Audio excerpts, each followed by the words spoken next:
Welcome to another episode of the Angels Positivity and Love Spotlight series, the APL Spotlight series. Guests come on for a little bit more in depth, a little bit more fun, maybe some more interaction with angels. It just depends on the person in the show. I'm super glad, though, to have had so many amazing guests, both in 2024 and coming up in 2025. Almost all of the regular shows are spoken for 2025, which is pretty amazing. That's 300 plus episodes. We're such a tiny show. We can always use your support. Subscribe, like, share, comment. It makes a difference. And if you're shy about commenting, that's okay. Emojis count. They're fantastic. Do emojis. Today's guest is coming back to us, although you haven't seen her original APL show. It's not coming out until February 7th of 2025. She'll be episode 179. I'm expecting her back on in June of next year and possibly the very end of the year as well. Julie Ryan is coming to us from the United States. She's amazing. She's a medical intuitive, a psychic, an author. She's got a free book for you, which the link will be below the video. She'll also explain it a little bit, but she's happy to send this to you, which makes it a most generous gift. And she's a super generous person. She's a podcaster, a business person, a serial entrepreneur. She's invented medical devices. And she's absolutely talented on that whole psychic thing where you'll walk into a building, you can feel what's going on. You might have a painting on a wall connect with you, and that historical figure starts speaking with you. You just don't know with her. She's super good, though, at you coming in and her figuring out where you are in life and what you could be doing next to sort of settle in and enjoy more, walk a smoother path. With not too much more fuss, I'd like to introduce Julie Ryan. Julie, thank you for being basically back, even though it'll be your first appearance for a lot of the viewers. Thank you for coming back on again. Oh, my honor and delight. And I'm going to hire you as my PR agent here. Well, hey, look, you're super seasoned, and what I like about you is that you're also just really calm about it. You've taken it in stride. It doesn't mean it was easy. It doesn't mean it was easy for your family members around you either. But I think they've settled in given your leadership qualities here. Well, and I think it's important to note too that I turn my abilities on and off at will. I don't walk around scanning people or talking to a bunch of dead spirits. I laugh, Michael. I say, I didn't have dead people chasing me as a child. Or if I did, I didn't know it, let alone what I would have done with that. I learned how to do all this stuff. And now I teach people how to do all this stuff. From around the world. And it's super easy. Everybody has the skills, everybody can develop and enhance their intuitive skills. And it really makes it fun, makes life so much more fun. Yes, I agree to that. And if you could, if everything is growth and expansion, no matter how much we try to fight it, I know people who fight it for decades at a time. I'm guilty for months at a time, maybe a year at a time, certain issues. Um, what's been your growth and expansion in the last 6 months to a year? What's something that you've had to either learn or let go of? Well, as an entrepreneur, serial entrepreneur, I founded 9 companies in 5 industries. It's continuing, my lessons are continuing to let go and just follow where I'm led. This is the first time that I've had a company and a career, frankly, that's developed out of nothing without any business plans or measurables or things like that. And I have to stop myself at times and say, really, girl? I mean, something isn't growing as fast as you'd like. Does it really matter? No, it doesn't. The people that need to hear this stuff are hearing it. And we want to get it out to as many people as possible because my main spirit guide showed up and said, here's what you're supposed to do. And I'll be happy to share that with you if you'd like. But but it's just really stepping back and going, okay, here's where I'm being led. I don't know how to do that, but I trust the people I need to show up are going to show up, and all the different variables and pieces of the puzzle are going to fall in place. So I'm continuing to develop that, and it's amazing how much joyful life is when we do that. Hmm. Well said. Okay, before you share that little bit, talk to us about the bubble that might be around you. Are certain folks who just aren't meant to be crossing your path kind of kept from your path? Have you noticed any sort of a barrier as you go about your day or you do what you do with angels helping you out and other spirit guides and so on? Is there a bubble or some sort of a barrier that's a little extra protection around you? No, I don't think any of us need protection. I think that when we're in a high vibration, we attract high vibration people and entities and all of that. I don't believe in evil spirits. I've been doing this for 30 years. I think when we go into, and I differ from most people in this space on this, I believe, and it's been my experience, that when we go into, oh, I have to put a protective bubble up. Okay, if that makes you feel good, great. But what are you doing? You're starting out in fear. Fear is a low vibration. Spirit doesn't communicate on the I feel crappy channels. Spirit's a high vibe because they don't have a body. They don't have the density of a body to slow down their vibration, whether it be an angel or a deceased loved one or source itself, God, whatever you want to call it. And so I don't have any desire to do that. I don't teach that. I don't believe it's necessary. And I think it's detrimental, frankly, to those who, not detrimental, like it's going to cause big problems, but it puts up blocks in between communicating with spirit and us because fear is always a low vibration. If we tweak the question a little just to have a different meaning, if the bubble was more like a couple of executive secretaries who work for you, and it just was meant to be more people who weren't supposed to cross your path aren't crossing your path. They aren't ready yet to maybe grab you for service. Is there some sort of I don't have a different way to say it. I did say bubble, but how about some way that it just works out, that you're being looked out for, but there will be certain folks who just aren't ready to cross your path yet, or certain opportunities that it seemed like a good idea, but then they just go the other direction. The universe is taking care of stuff. I hope that made sense. Well, and again, it goes back to when our vibration's high, we're going to attract more people with high vibrations. So with a low vibration's not going to want to be around me. They're going to want to be around somebody that has a similar vibration. Like if you put two metronomes in a room and they're swinging at different tempos, they're going to synchronize. So somebody in a high vibration and somebody in a low vibration are not going to synchronize. So chances are good they're not going to come in my path. Now, certainly I'm living the human experience. And I just lost my best friend 3 weeks ago from since I was 10 and died very suddenly, very unexpectedly. And the thing that saved me, Michael, was I could communicate with her.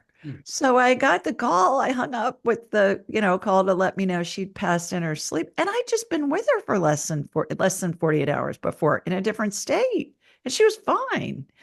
And so it was wonderful when I could get her on the line. I'm like, what the heck? What happened?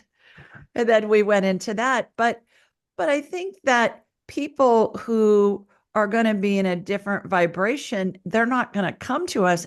And people that cross my path, there's a reason for it. And the key is to be able to stay out of fear with it. Is it a rational fear? Is it an irrational fear? Pretty much close to 100% of all fears irrational. And we feel like something's going to harm us, and it's not. We're making it up. It's based on a limiting belief that we've picked up someplace. So certainly when my girlfriend Lisa died, I cried buckets for hours. And I knew that I could communicate with her. I found out what was going on. I communicate with her every day. So even the stuff that is less than optimal, things that we wouldn't want to happen, she wouldn't have even been on a list of people I would have ever suspected would die suddenly. And here she is. So what am I learning from that? I'm learning how much comfort it provides to be able to communicate with her spirit. And so I tell people, whether you take one of my trainings or whether you take somebody else's training, learn how to communicate with spirit, because learn how to validate the information you get, because it's going to save you when you lose a loved one. And we're all going to be there. And isn't it the human pattern or the human way or just human nature to react and not take the simple steps to resolve any given situation? The loss of a loved one, job loss, grieving, illness, and all the other scenarios. Don't we tend to dwell on this stuff for long periods of time rather than just let it go and be happy for no reason at all? Well, I think what happens is we've all been taught to intellectualize everything. And we all, especially women, we tend to just overthink the daylights out of stuff. And if we can get to the place where we pay attention to what's that first thought that comes into your head when you're not in fear, what's that first thought? And it's guidance. But then we discount it and we go, yeah, that's not what the studies show. I'm supposed to follow what the doctor says and do this treatment when your spirit and your spirit guides and your deceased loved ones and your angels and all of them are going, do this, this, and this to heal your body. And your doctor's going, no, you got to do that, that, and that. Well, when we follow our intuition, we follow that gut feeling, then that's always guidance. But what we tend to do is we just overthink things and it pops us out of our guidance, which feels neutral or good, and pops us into fear because when we're overanalyzing something, we're in that black hole of the thought creates another thought and another thought and another thought. And before long, you've suffered over all of these thoughts you've imagined that are totally made up, that will most likely never happen. And so, yeah, that's how I play. I have a technique. May I share it with you and Please. with your listeners? It's called the 2 minute rule. And when it came in from Spirit a few years ago, Michael, it changed my life and changes the lives of anybody that practices it. Here's how it goes. When all thoughts come into our heads, they have no meaning. We assign a meaning to every thought. I show you a purple ball. You may say, oh, I hate purple. I hated purple since I was a kid, whatever. I may say, oh, purple's my favorite color. The thought has no meaning until we give it one. So when we have a thought that comes in that feels neutral or good, that's guidance. Follow it. If we have a thought that comes in that feels badly, it's always based in fear, anger, jealousy, boredom, grief. It's always based in fear. The key is it a rational fear? Is it going to harm me or kill me? Or is it an irrational fear, which close to 100% of fear is irrational? So here's how you are able to discern between the two. You just ask yourself, is this going to kill me in the next 2 minutes? I call it the 2 minute rule. The answer is either a yes or a no. Yeah, if the answer is yes, that means that's a rational fear. Something can harm you or kill you. Get out of the road before the truck runs you over, right? If the answer is no, like, oh my gosh, I'm running late for this appointment. And if I don't do this appointment, then I won't be able to get in for another 6 months and blah, blah, blah, blah, blah, blah, blah. Right. And we're digging this black hole for ourselves. What happens is when we have a thought that's fearful, we go into an autonomic nervous response called fight or flight. Our cortisol levels go up, our norepinephrine levels go up. The blood drains from our brain goes into our heart and our extremities so we can run away from missing that appointment that feels like we're being chased by a, you know, saber-toothed tiger or something. And so when we can stay out of that fight or flight response, we keep clarity in our brain and we can say, all right, instead of wigging out over this, I'm going to call the doctor's office and see if it's okay if I come in late, because God knows we usually wait half an hour before we're even seen in a doctor's office. If I can wait or if I can reschedule instead of suffering and imagining all these things that we don't want to happen. So 2 minute rule is great, Michael, because it's free. It works in every situation and it's convenient. It works anywhere your brain is, and your brain's usually with you wherever you are. So the 2 minute rule is really a help. I always say make it a habit. And it's such a habit for me now. If I have a thought that feels badly, it just immediately I go into the 2 minute rule. I don't even think about it. And then most of the time I'll chuckle and I'll say, oh God, Ryan, quit being such a drama queen. And it works great. And then we can let guidance come in from spirit. And it doesn't mean you think you want to move and you get guidance. Yeah, that'd be a good idea for you to move to Boston from San Antonio. And then you're thinking, oh my gosh, how am I going to make that happen? How's it all? How am I, la, la, la, la, get my house up for sale, all that. Take a step. The step may be you go online and you see what's available for housing in the different suburbs of Boston. Maybe it's you investigate what some of the job market looks like up there. You take a step. Doesn't mean that you have to do that task in its fullness right then. It means you take a step. You're being led. And then the next step's going to show up and the next step and the next step and there you go. You get the outcome that you're thinking of. Okay, beautiful. Talk to us about one of the following two topics, either angels or positivity. Oh, interesting. I think angels are positive energy, which is pure love. I think they're one and the same thing. I think that positivity is again a high vibration and vibration is energy. And what are angels and all other spirits? They're energy. And all spirits are pure love. So all spirits feel positive. When we're talking to a spirit, whether it be an angel or another spirit, uh, it's they're always going to tell us something that's either going to feel good or at least neutral. They're never going to say anything derogatory or you know, something that makes us feel bad, abusive. Never. I've had people over the years say, well, I got this evil spirit following me and it tells me all this bad stuff. I go, well, that's your brain. And why is that their brain? Because what's happening when they're listening to that? They're in fear. They've lost clarity. They need to use the 2-minute rule. So I think angels are the energy of love, positivity, all of that. And I think they're one and the same. Do you have a particular dream time experience you could share that was really you connecting to the universe, to love, to loved ones, angels, and so on?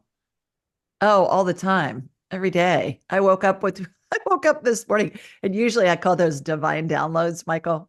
Usually I'll get my divine downloads like just as I'm waking up, in the last half an hour or so. I don't know, is that theta? I don't know what brainwave state that is, but I've gotten whole business plans downloaded, do this, and this, and they've come to fruition. It's amazing. So this morning is a great example. I woke up, a friend of mine is a really well-known podcaster and kind of a health guy.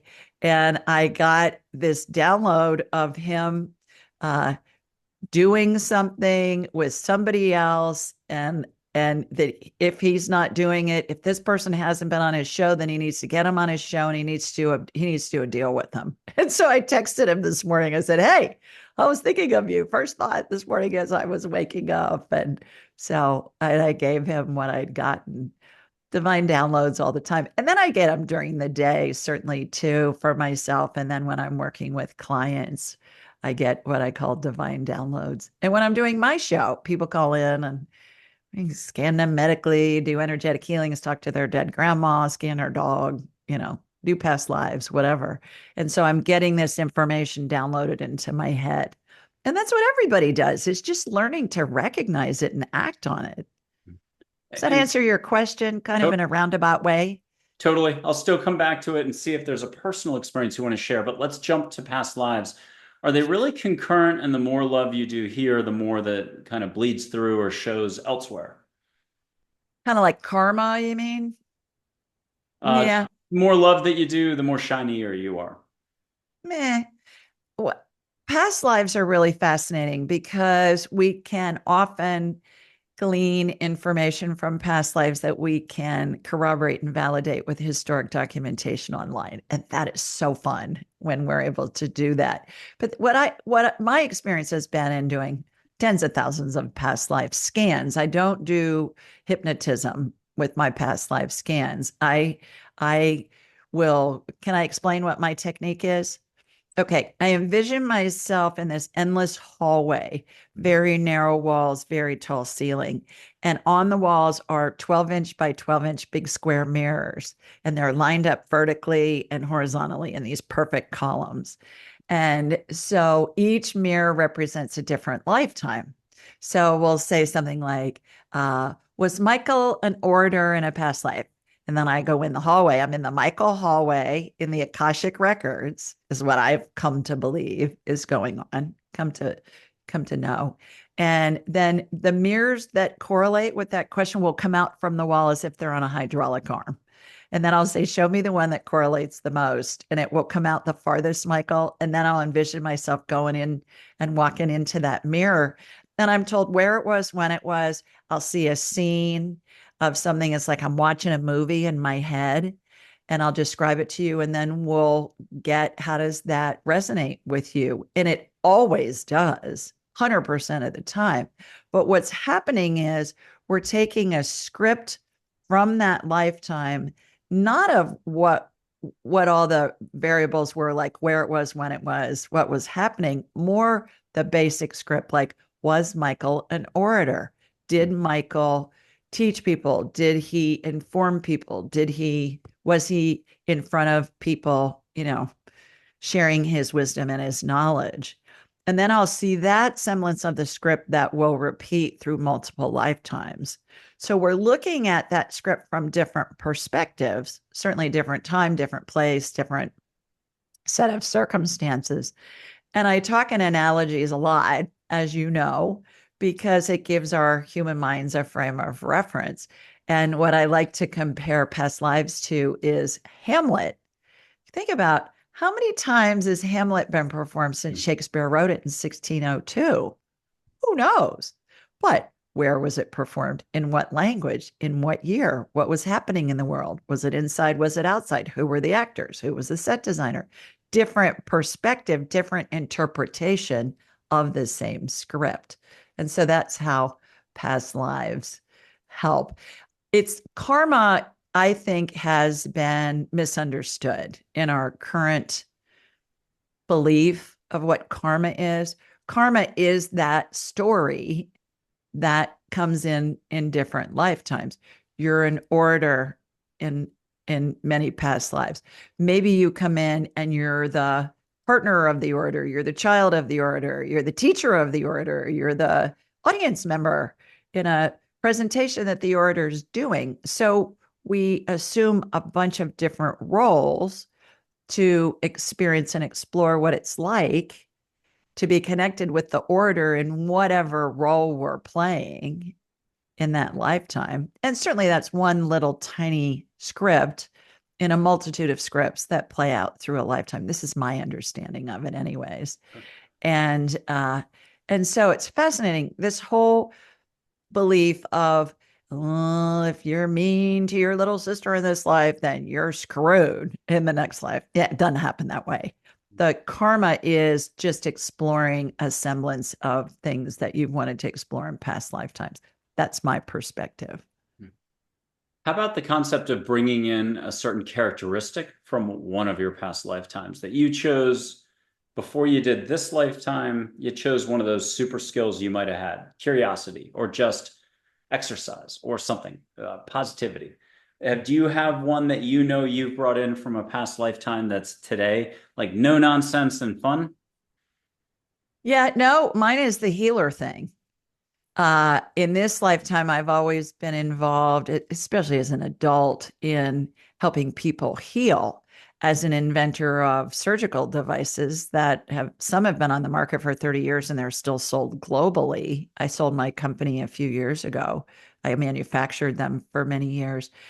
I've wanted to know, okay, what's been the trajectory of this healing thing? Because that's what got me into being a medical intuitive and energy healer. And a lot of the healings that I see in my mind's eye when I'm working with a client or working with somebody who's called into my show, those healings emulate what I saw in the operating room. I mean, it's like I'm watching this surgery with the same devices and methodologies that were used. And often I'll see new devices and technologies that I'm not with, which I'm not familiar. And you may hear me say, oh, this is cool. I haven't seen this before. And that's appealing to my inventor brain. So I wanted to know, where did this healing thing originate? Why am I so interested in healing? Either helping the doctors and the hospital staff help somebody heal, or doing the energy healing like what I'm doing now. It's definitely something that's a very keen interest of mine. So I had a hypnotism guy, a hypnotist who does past life regressions on the show earlier this summer, Michael. And we asked the questions, and I'm Simon Bown. And I don't remember what the episode is, but I think we released it in August. And so he regressed me, which I'd never done before. So that was kind of cool. And we did it on the show. We did it live. And he once he had me hypnotized, which was interesting because I was totally aware of what was going on. I mean, I thought I'd be You weren't talking what happened in college that certain no, weekend. no, no, no. No. No, but I thought I'd be more out of it. It Yeah. wasn't. I was just I was able to see a different reality, which is what I do all day long, every day when I'm working with clients. So, anyways, he took me into this regression thing, and I ended up in a galaxy far, far away that was 500 billion light years away. And it was a star. And I watched these healing energies come come into my body like a beam of light, and all this other stuff happened. And that's where the healing thing originated. And I've been involved in healing in every lifetime since. So, okay. I mean, Yeah. nobody's ever heard of this galaxy. It's 500 billion light years away. But it was really fun and really cool. You keep tying in whatever our topic is into the next question, which is the whole galactic thing. That was the next question. I must Uh, be psychic or something. you must be. Yeah. UAP UFO disclosure is sort of just like a candle on the cake, maybe the icing a little bit, or the candle wax on a half melted candle. It's what everybody, if you look on social media, is talking about. It's what the thinking collective is doing and focused on. They want to know about the bodies, biologics, this, that, the material, the craft, which place, where, when. It's like a court case, and it seems like it could be the never-ending story with that kid and the dragon. Right. Meanwhile, there's actually the Galaxy, and we're not the only casino on the Vegas Strip, are we?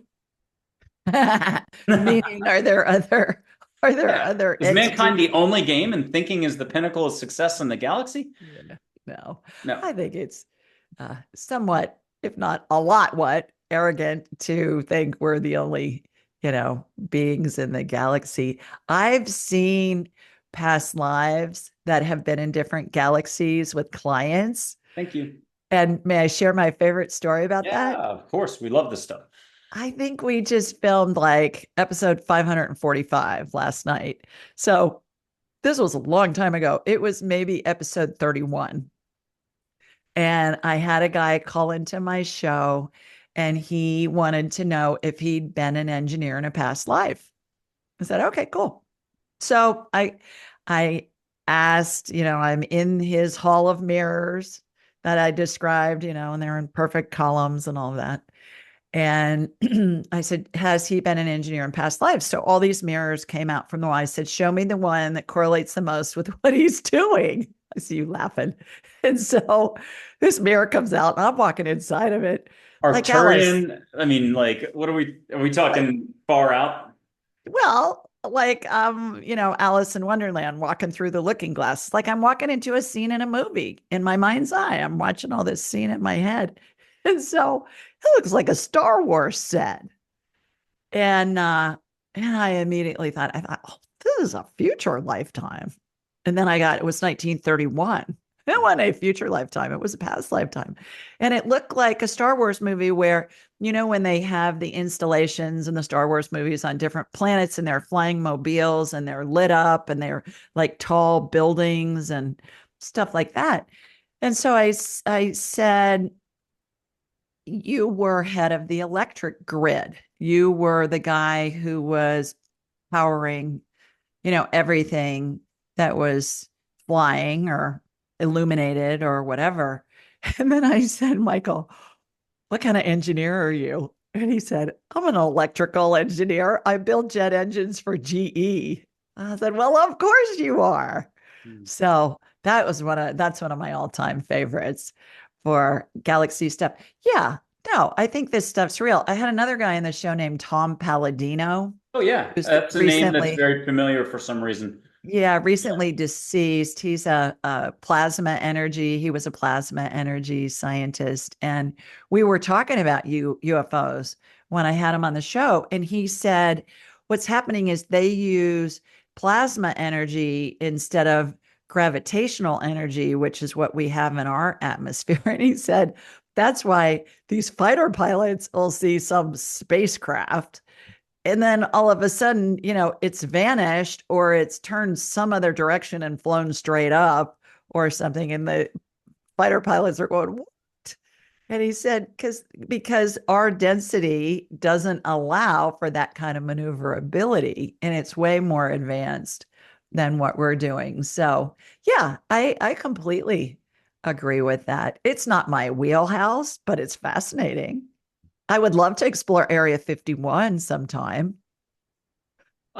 Speaking of density, we all do a lot of thinking and we love complexity. We rarely just choose, you know, the short path from point A to B, which would be the resolution of any situation or returning back to a state of happiness and being in our heart again. Talk to us about the concept of density, maybe a little bit of negativity. I don't know what to call it. Thinking galore is going on. You can't help yourself. I'm going to be doing thinking by 7 o'clock tonight. I guarantee it. But we can all do a little less thinking. What's this Yeah. all about? Density versus like awareness, consciousness, love, letting go, allowing, there's a lot of people who call it a lot of different stuff. Well, I think it's part of why we're all here. We're all here to create and we're having the human experience and we need to have the contrast.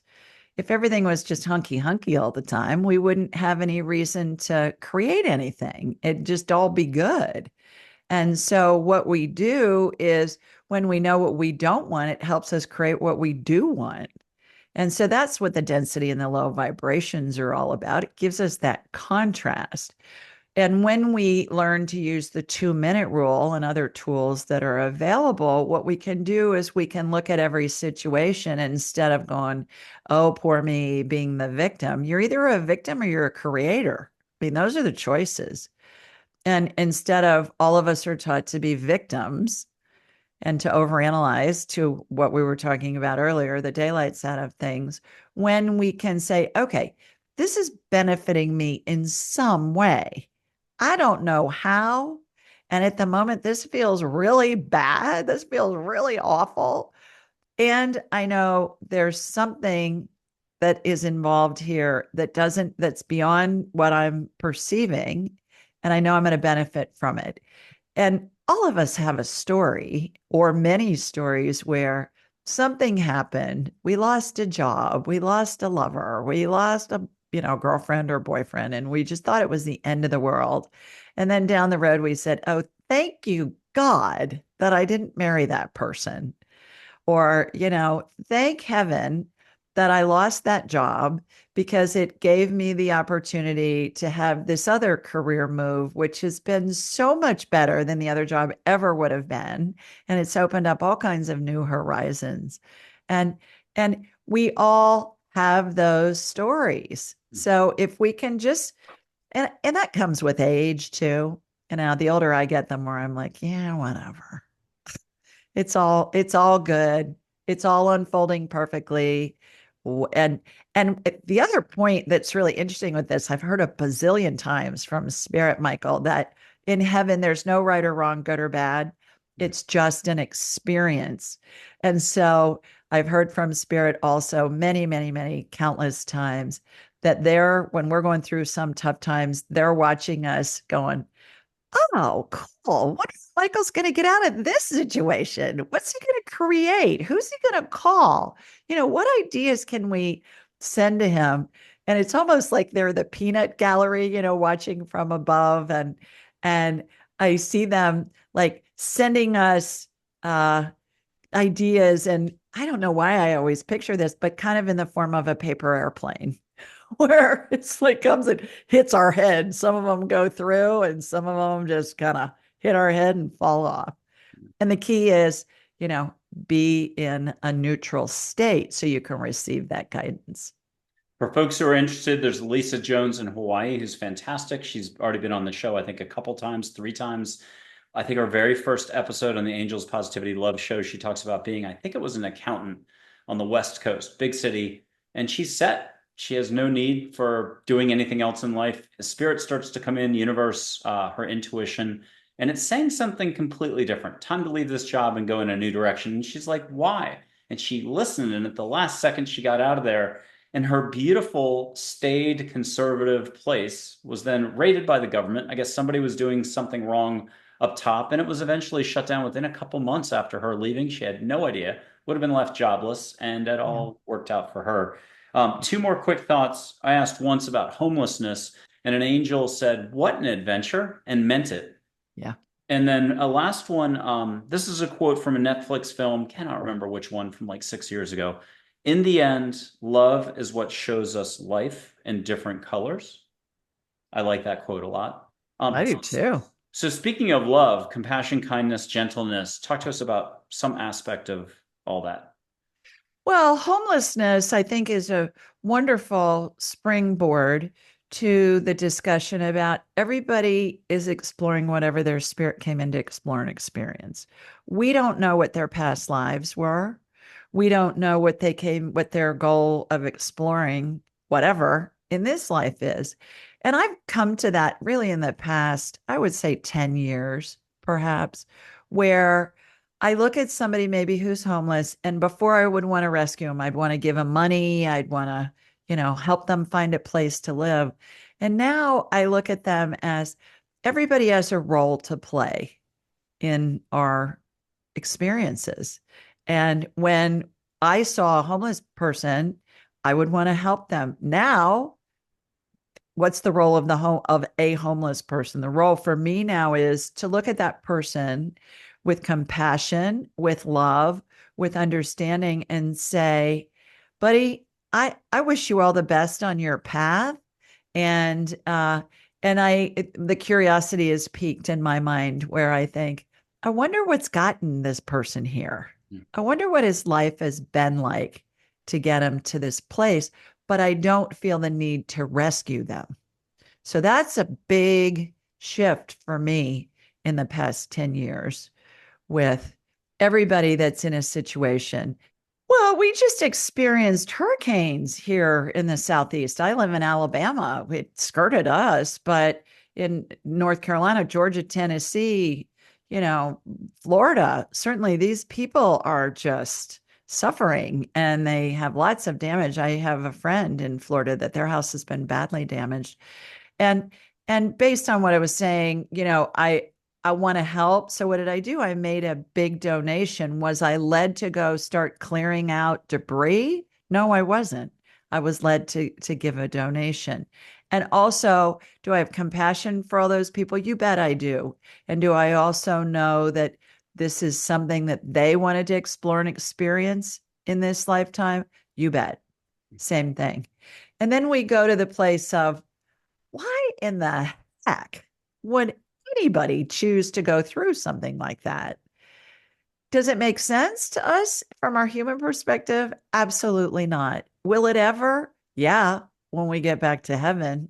So I go to the place of, is it feasible that they wanted to explore and experience this? Yeah, it's feasible. I'll know when I get back to heaven and I'll be able to see the beginning, middle, and end of everything and understand more clearly. In 1991, I was in Hurricane Bob when it hit Narragansett Bay, Newport, Rhode Island. Boats, yachts tossed up onto the shore, pavement ripped up on roads.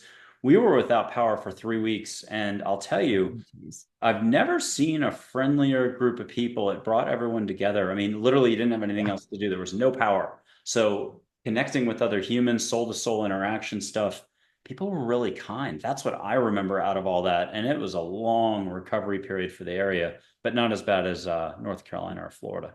Well, and Boston Strong, that whole thing with the marathon bombing. Yep. And, that brought that city together so beautifully. And the whole Boston Strong, God, you saw that sign everywhere.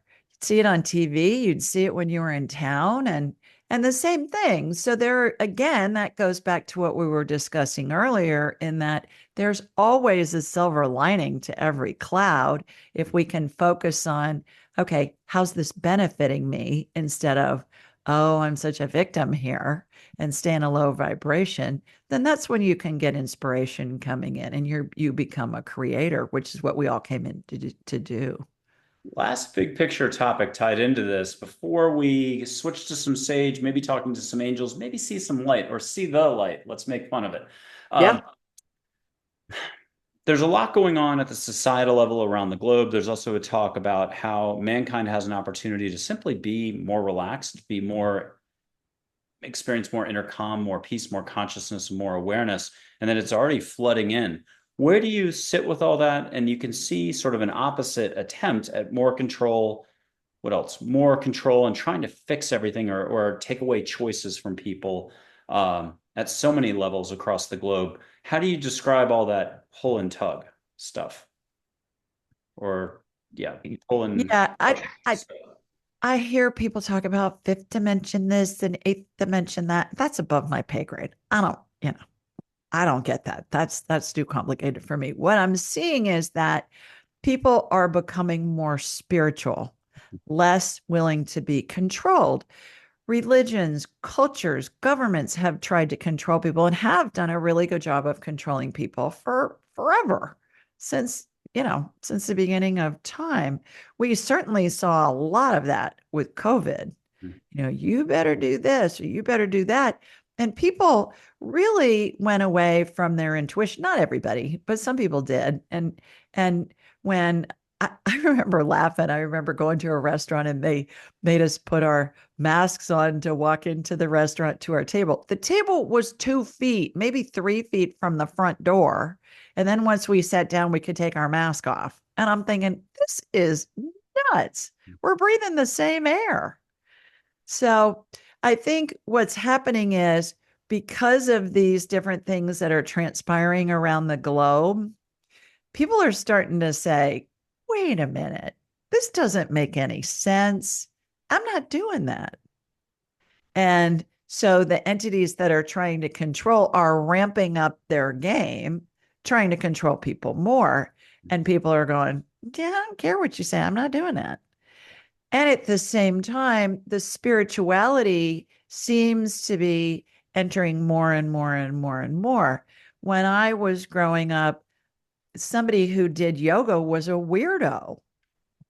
Now you can't go very far without seeing a yoga studio on in a strip mall or in a building or someplace. It's zeitgeist. It's part of the zeitgeist. We're seeing organized religions losing their congregations in record numbers, and people are saying, I'm more spiritual than religious.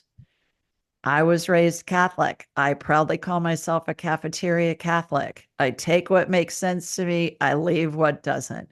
My parents and grandparents and ancestors that were Catholic, they would never do that. It's like if you're Catholic, you believe everything the church teaches, period. You don't question it, you just do it. Well, my generation and younger were like, well, that doesn't make any sense. And so, okay, you can do it if you want, but I'm not doing it. So I'm seeing those kinds of shifts that are happening. And I'm seeing that spiritual things are becoming way more like energy healing. I've given talks at medical schools on this stuff. And that would never have happened before. You know, I got spirit working through me and with me to help facilitate healing. And I'm talking about that to first year medical students. A dear friend of mine she just turned 80 and she's a physician. She went to an Ivy League medical school on the first day of class. Now, this was a long time ago. She was in her 20s. This is 60 years ago. They talked to them about voodoo medicine. And they talked to the medical students about how the power of belief, when somebody believes that somebody has a hex on them, which is total nonsense, somebody's got a hex on you and you're going to die, and I'm going to make you die. Well, some people would die. And then what did that do? That fostered the belief that, oh, this person can put a hex on you and make you die. Well, that person putting the hex on didn't have any power. It was the person who believed it had the power. So the fact that that started all those years ago, and they were talking about that in medical school, that's just another great example of how things are changing, I think, globally. And more people are saying, that doesn't resonate with me. I'm not going to do that. We We had just had we yeah, just had the gal Hanivari. Did you read about that? she's She just did protesting Kellogg's 400,000. protesting Kellogg's. Yeah, Yeah, I we've saw invited it. her on the show, so but we'll have to wait a year. We'll get her back at some point as a guest. Yeah, and she's saying there's all these chemicals in breakfast cereal that we're feeding our little kids that are carcinogens and they are causing all kinds of medical issues. But not in the And same product in Europe or Canada. It's only in our Fruit exactly. Loops here. It's worse here for the Fruit Loops than you get abroad. So That's right. And buy from a so foreign that supermarket. that's a great example of somebody, and she presents it to the masses. The masses say, I've eaten Kellogg's my whole life, but yeah, why wouldn't they meet with her? Why wouldn't they say, okay, we're going to take this out? Hmm. It's not like they have to invent a new formula. Nope, they're already making it for Europe and for Canada the other way. So I know. short Kellogg stock, we're now an investment show. Kidding. Um, Yeah. Oh, we had a physician on the show, episode 110, August 30th of 2024, Dr. Karen Wyatt. So she shares a very beautiful story when she was 8, 9, or 10, tucked into bed. And she looks at the foot of her bed. Somehow, maybe she's woken up or something pleasantly. It's a hallmark moment, an angel all in white. And it's her guardian angel showing up, this angel. And I've got the same guardian angel. I think there's 80,000 of us. Her name's Min. And she knew from that moment on she wanted to be a doctor. So here she is at medical school and she's talking to us as a guest as a retired physician. How cool is yeah. that? And she mentioned how when she got into medical school, she was all about love her whole life. Love, love, love, love, love. They asked her, why are you here in front of a group to be a doctor? And she's in and she's just beginning her rounds or whatever. And she said, love. And from that moment on, she kept her mouth shut about that stuff. But a lot of physicians later, for decades later, would start to come to her because she had such an extra impact energetically on folks with her attitude or positivity or healing her being. And I would add, let's just say you can meet your angels or loving beings from around the cosmos in human form. Someone we might have been speaking of got to do that for 30 minutes on a California beach, sparkly eyed stranger. There are no limits in life. You knew it as a kid. Maybe there are really no limits today if you can stop the adulting for just 5 minutes. That's it. Okay, back to you with well, we'll do sage, and then we're going to get back on track in just a second. You can smell sage, lit sage. You've done this with me now at least 3 times before. No big shakes.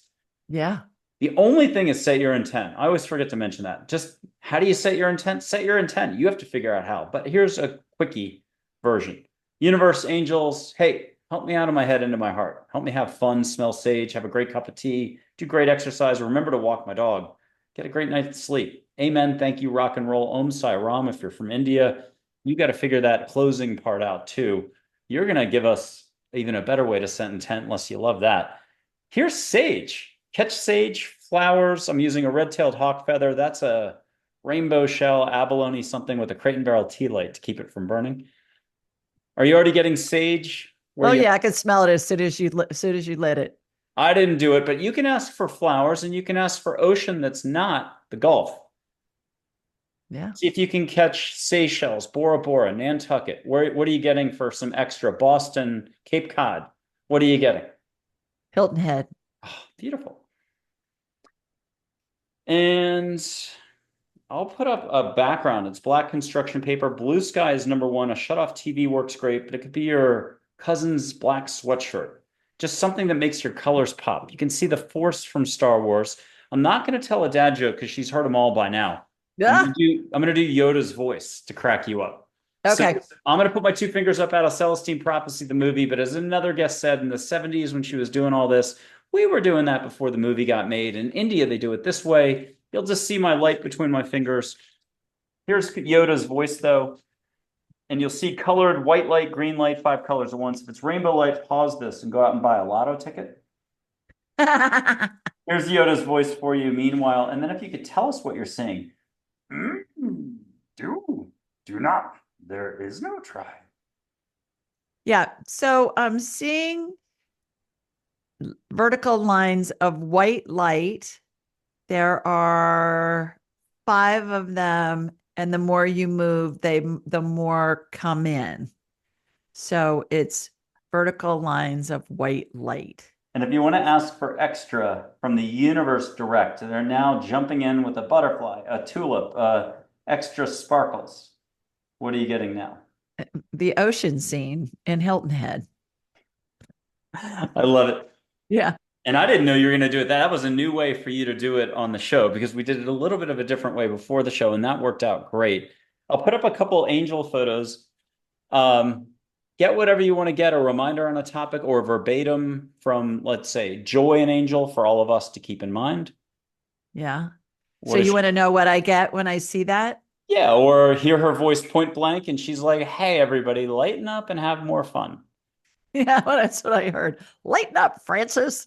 What's that from? Is that from a movie? It really is. And you had me it's You're such a movie buff. I I love figured you, movies. I yeah, do. And it'll I'll it's have to look it's that a up. Wonderful Life. No. Okay. Yeah, Here's yeah. Charlotte, Charlotte.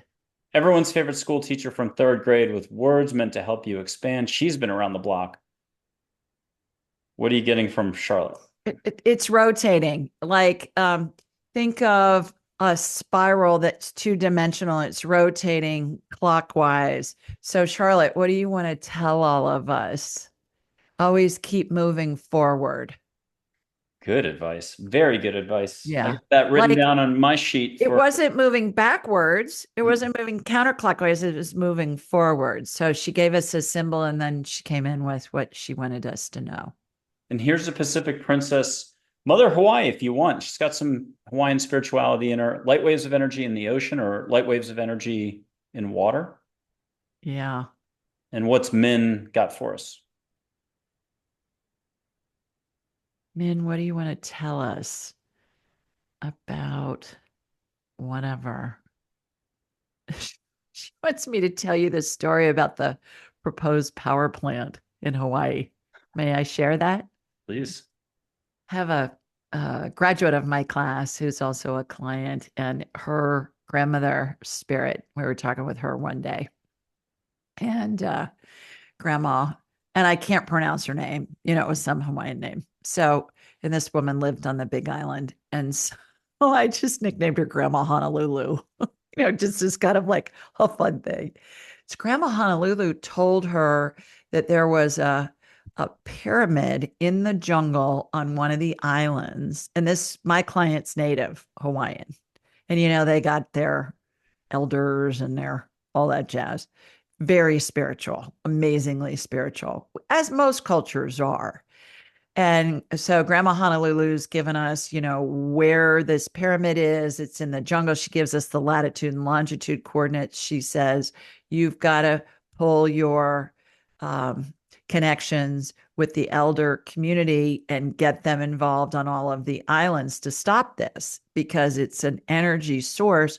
And there are some venture capital guys that want to build a power plant there. And if they do, it will disrupt the islands in the ocean and all, not only the Hawaiian Islands, but the whole PRC, the whole Pacific Rim and all those. And we're like going, holy mackerel, when she's telling us all this stuff. So my client goes and researches it, calls the power companies. Of course, they don't know anything about it. And if they did, they wouldn't tell her. And so she went through some connections. Anyways, long story short, they found the pyramid Hmm. in the jungle because there are pyramids all over the world, even in America, even in the mainland. And they got the progression of this power plant project stopped. So she wanted everybody to know about that we can get guidance from our spirit guides and our loved ones in heaven and all of that. And sometimes they give us a mission, like in this situation. And so she's saying that there is a big movement, especially after the Maui fires.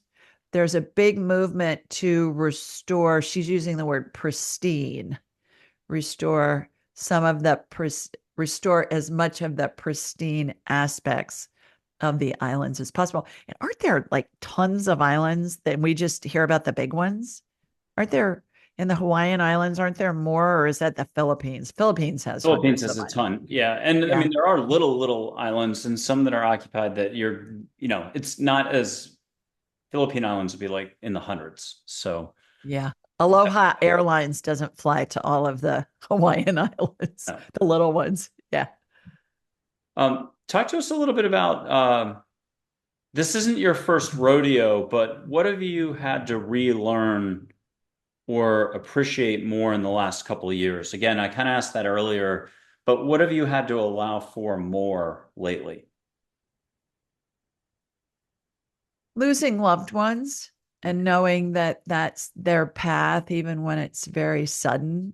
And that's what they're choosing because we all choose where we're born, when we're born, to whom we're born, and the circumstances into which we're born. And in the same vein, we all choose where we die, when we die, who's with us or not, and what the circumstances are in our transition. And so it goes back to what we were talking about earlier, just to be able to accept, okay, that's what the spirit wants to explore. The other thing along those lines, too, Michael, is I have so many grieving parents, especially, that want answers from their child who's passed. How did this happen? What were the circumstances? What could we have done to prevent it? And every time the spirit's saying those details are irrelevant because this is what I chose. And everything unfolded perfectly, even if it was horrific from our human perspective. And the other thing that I hear all the time, Michael, is it will never make sense to us while we're still in human form, ever. When we're reunited with them in heaven, and I use non physical, I use the word heaven. When we're reunited with them in spirit form, now they're around us all the time, but it's different, obviously. And but when we're spirits together, we'll get it. And so it comes back to that delayed gratification thing. Can we wait until that happens? The other important thing to remember too is time doesn't exist in the spirit world. Time's a human creation. So something that feels like a long time to wait for that answer from our human perspective may not even be a blip on the radar in the spirit world. So that gives me peace in knowing that I will know when I'm supposed to know. And it may be when I'm reunited with that person in heaven. I'm going to put up Mary, Big Mary, but the classic, if you're European, Irish, you have to have it this way, but I'm going to get you a different photo in just a second. Lock it in at Okay. home if you've got to have it that way. Yeah. I have had a few people from Ireland who have let me use a more modern photo. But with Mary, if you'd allow for some rainbow flecks of light to come in, pure compassion and love. I think Yeah. the three Native American chiefs, Stoneleigh Fred Geronimo, said about her, she's love. She's everything we need. If we all had her faith and trust, there'd be no more need for fear or worry. I love that quote. And she herself said, love is a constant, love is everywhere. Open your eyes to find love. And that's kind of back to what you were just saying about the timelessness aspect of things. Here's a more modern picture of Mary. You could let the eyes start to sparkle more in a photo or her smiling more. We know a photo can't move, but what the heck? Yeah. It's a show. Yeah. What a And get that rainbow glitter around the place. You will not have to vacuum afterwards. I'm not getting a note tomorrow saying you had to call Stanley Steamer. It wouldn't come out. yeah. And then what's Yeah. she got as a reminder about what you were just talking about, how big love really is?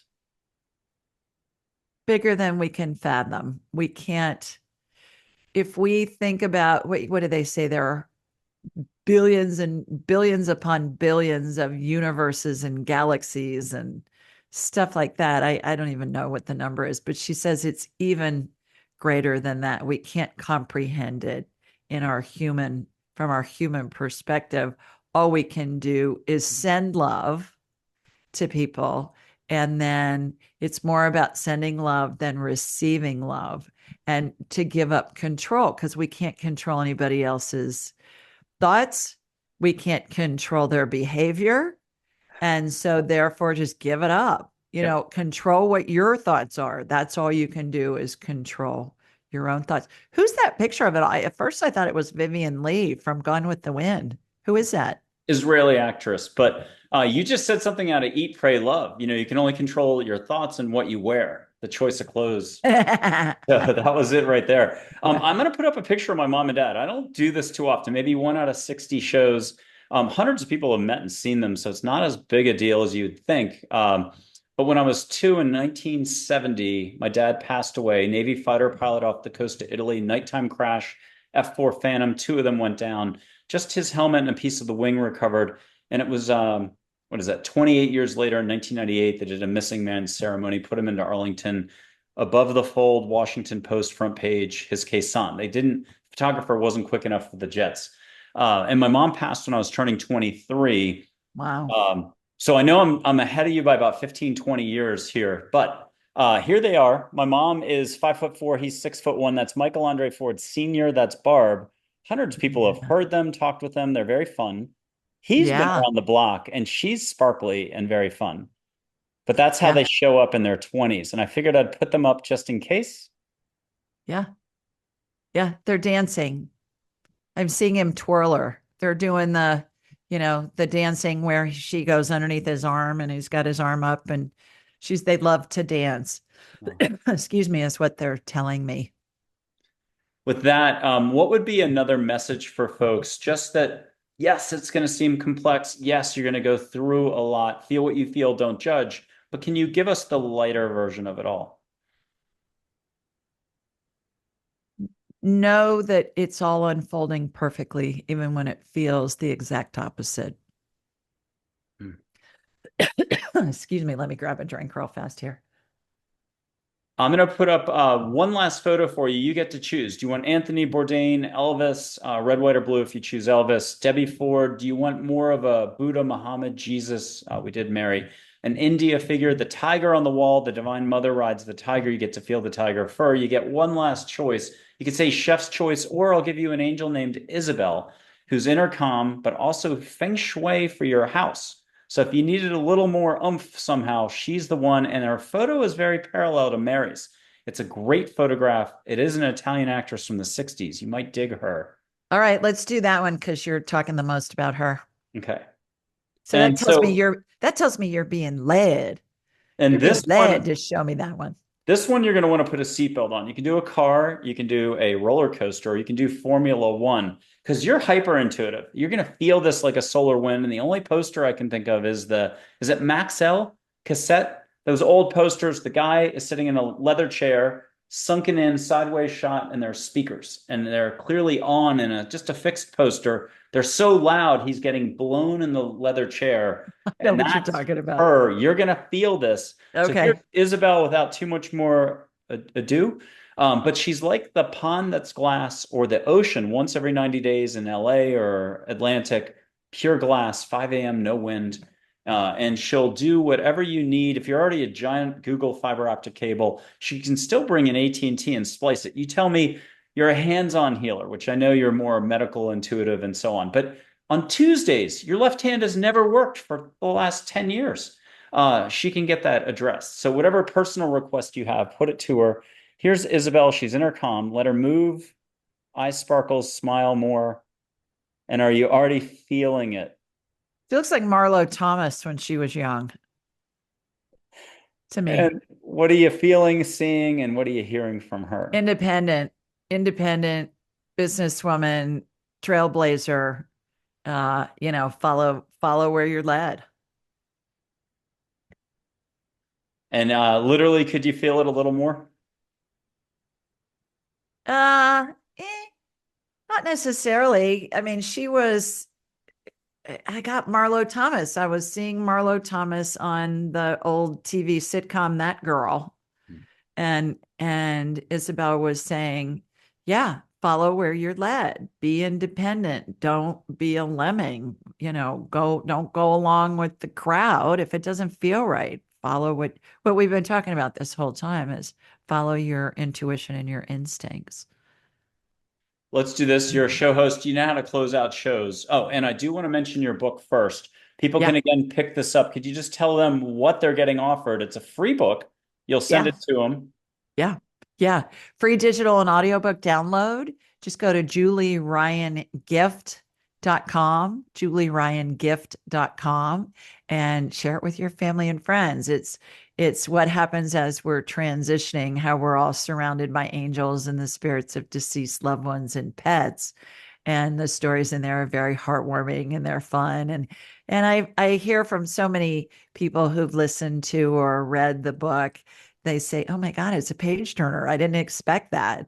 But it's very helpful when you have somebody at the end of their lives to help you get through that. It's always wonderful, but when people give it as kind of like a funeral gift or a grieving gift to somebody who's lost a loved one. And we have many churches and synagogues all over the country that give it to anybody that comes in to plan a funeral. So I'm really honored by that. So there's lots of information out there, Michael, about what happens in the afterlife and what happens for grieving and what happens with near death experiences, but really not much out there about what's happening when somebody's actually dying. And so I go through that with illustrations and things like that, the position of the angels. And interestingly enough, a year after I released my book, there was a book that came out based on university-based research that validates all this. It says 90% of people at the end of their lives see the spirits of deceased loved ones, either in dreams or visions. 90%. So before we thought grandma was hallucinating, grandma's not hallucinating. She's actually seeing her dead grandfather who's been dead for 80 years. So, yeah. This angel is one of my business managers, is the one who's carrying me over on the other side. Supposedly I'm passing over in my sleep. Still a little bit of stuff I got to get done here, so that's not happening this week. Touch wood. I just did. Yeah. Uh, We don't need you checking out anytime soon. um, okay, last little bit. You've had to stay the course, and you're really good at being you, and you're confident, you're strong, and that's it. You literally, the whole know thyself thing. I think you can check that box. You're not afraid of too much, I don't think. I mean, stuff might pop up, but then you do your 2 minute rule, and what needs to fade away fades away. So, with that, what's the reminder to walk with your chin up in life and do this, and even I love you, or thank you, or just I'm amazing? How do you do a little more self love? How do we get through this thing called the ebb and flow of life? Well, back to Vivian Lee, that first actress you showed, she was Scarlet and Gone with the Wind. And my favorite line from that movie is, "Tomorrow's another day." So, no matter what you're going through, it's going to be better tomorrow. It always is. And when you just trust that that's going to happen, then that's what happens, because our thoughts create our reality. And, yeah, I think a great example of that, since we're kind of on a movie theme here, is when have you watched a movie and there's a sad part, you find yourself tearing up or maybe even crying, and you're thinking, "Oh my goodness, I know this is pretend, but here my body's reacting because it's so sad." Well, our thought of watching that movie of a sad part, even though we know it's pretend, we know it's not real, our body's reacting. So our thoughts create our reality. And when we really understand that, then we can control our thoughts. 2 minute rule. Is this going to kill me in the next 2 minutes? Nope. Okay. Stay out of fight or flight. And then you'll get guidance and be able to, it helps us live a life of joy and purpose. Julie Ryan, incredible medical intuitive, psychic, author, business person, entrepreneur, medical device inventor, and much more. But you're really, to me, just staying the course, like in an incredible way. You almost would be the definition of staying the course, so that your light helps to guide others. You're really helping people pay attention to what they've already got. And so thank you for what you do. Oh, my honor. Thanks for having me. Always a treat to be with you. Always a treat. Thank you very much, Julie. You bet. Thank you.